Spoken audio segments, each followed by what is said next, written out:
Hello friends, आज हम स्थल रूपों के विकास के प्रैक्टिस क्वेश्चन सॉल्व करेंगे।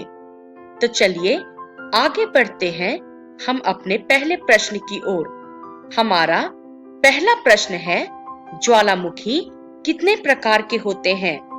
प्रत्येक ज्वालामुखी को संक्षेप में समझाएं। तो बच्चों, इसका उत्तर है, ज्वालामुखी मुख्यतः 3 प्रकार के होते हैं। पहला, जागृत या सक्रिय ज्वालामुखी। बच्चों, जिन ज्वालामुखियों से लावा, गैस तथा विखंडित पदार्थ सदैव निकलते रहते हैं, उन्हें जागृत या सक्रिय ज्वालामुखी कहते हैं। वर्तमान में विश्व के जागृत ज्वालामुखियों की संख्या 500 के लगभग है, जिनमें इटली के एटाना तथा स्ट्रोम्बोली ज्वालामुखी जो है वो प्रसिद्ध है। इसी के उत्तर को जारी रखते हुए दूसरा ज्वालामुखी का प्रकार है प्रसुप्त ज्वालामुखी। बच्चों, कुछ ज्वालामुखी उद्गार के बाद शांत पड़ जाते हैं तथा उनमें पुनः उद्गार के लक्षण नहीं दिखते, पर अचानक से उनसे विस्फोट हो जाता है। ऐसे ज्वालामुखी को प्रसुप्त ज्वालामुखी कहते हैं। बच्चों, उदाहरण के लिए इटली का विसुवियस तथा क्राकाटायो।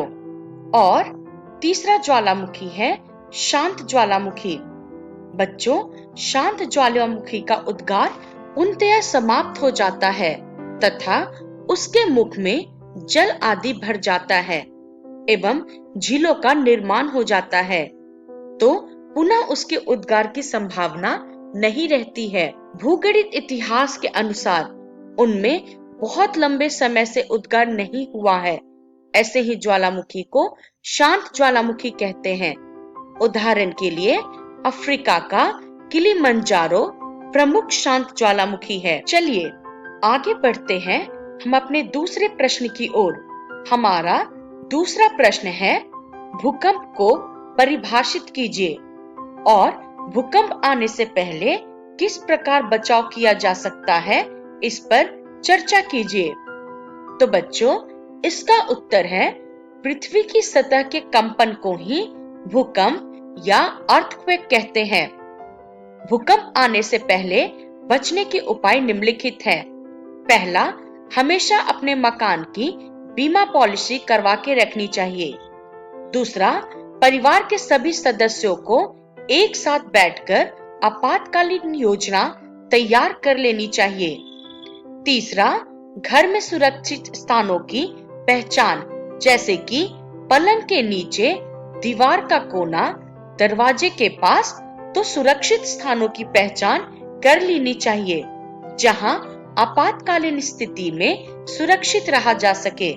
बच्चों, इसके अलावा अन्य उपाय है, समय समय पे विशेषज्ञों द्वारा घर की नींव की जांच करवानी चाहिए।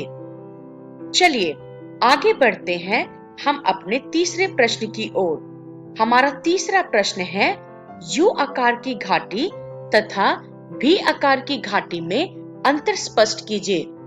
तो बच्चों, इसका उत्तर है, यू आकार की घाटी का निर्माण हिम नदी के कार्यों के अंतर्गत आता है, जबकि भी आकार की घाटी का निर्माण नदी के कार्यों के अंतर्गत आता है।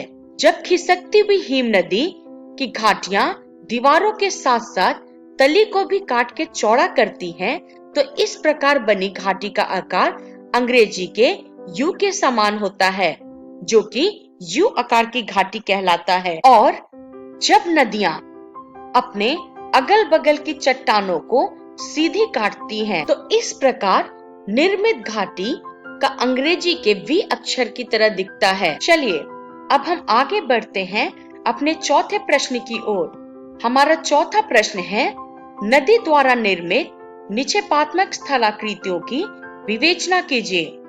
तो बच्चों, इसका उत्तर है, नदी द्वारा निर्मित निक्षेपात्मक स्थलाकृतियां मुख्यतः 2 प्रकार की होती हैं। पहला, विसर्प एवं गोखुर झील।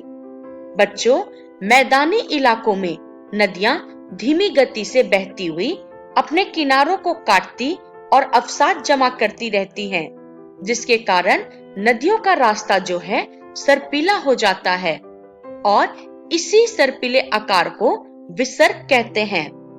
परंतु जब नदियों द्वारा कटाव अत्यधिक हो जाता है तो नदियां उसे छोड़ के पुनः सीधे बहने लगती हैं, जिसे गोकुर झील का निर्माण होता है। बच्चों, इसी के उत्तर को जारी रखते हुए दूसरा है डेल्टा। डेल्टा का निर्माण नदी के मुहाने के पास होता है, जहां नदी जो है समुद्र में मिलती है। इसके आकृति जो है ग्रीक अक्षर के डेल्टा की तरह त्रिभुजाकार होती है। भारत का गंगा ब्रह्मपुत्र का डेल्टा विश्व का सबसे बड़ा डेल्टा है। तो बच्चों, ये थे इस अध्याय के प्रैक्टिस क्वेश्चन। हम फिर मिलेंगे, तब तक के लिए धन्यवाद।